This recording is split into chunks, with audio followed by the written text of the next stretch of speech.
Pariangkon tradisi Maulidko itu dilaksanakan sekali setahun. Sekali setahun dilaksanakan dengan tradisi yang keci ambon tadi yang langka di Pariangkon. Dan kemudian prosesi siang itu kan udah kayak membaca serapal 6 tentang kepribadian Nabi, keistimewaan Nabi, walaupun sebagian masyarakat itu tidak mengerti tentang membaca serapal 6. Kemudian malam harinya kita lanjutkan nanti dengan tabligh akbar.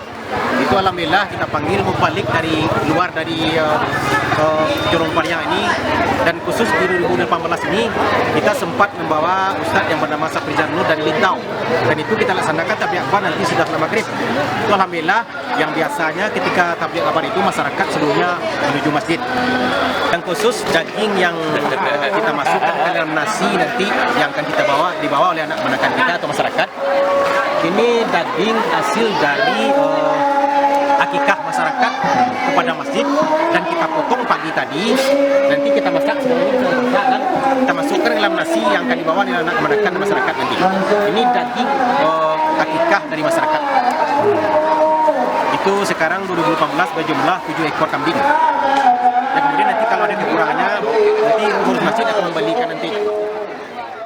Kemudian salah satu hikmah yang kita laksanakan, hikmah yang diambil dari prosesi maulid ini, yang pertama kita selalu mengenang dan mengingat kembali kelahiran Nabi, kemudian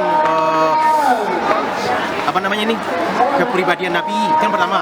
Yang kedua, tidak terlepas dari ajang silaturahmi, bahkan masyarakat Jorong Pariangan yang tinggal di Jakarta di sekitarnya, itu mereka datang ke Jorong Pariang pulang kampung dengan melihat prosesi seperti ini. Itu yang dapat kami sampaikan. Untuk kegiatan ini sejak kayak kapan? Kegiatan ini sekarang saja umur saya telah 42 tahun, bahkan sejak saya lahir telah mendapati prosesi tradisi seperti ini.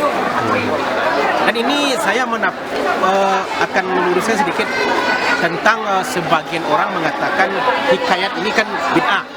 Memang bid'ah, tapi bid'ah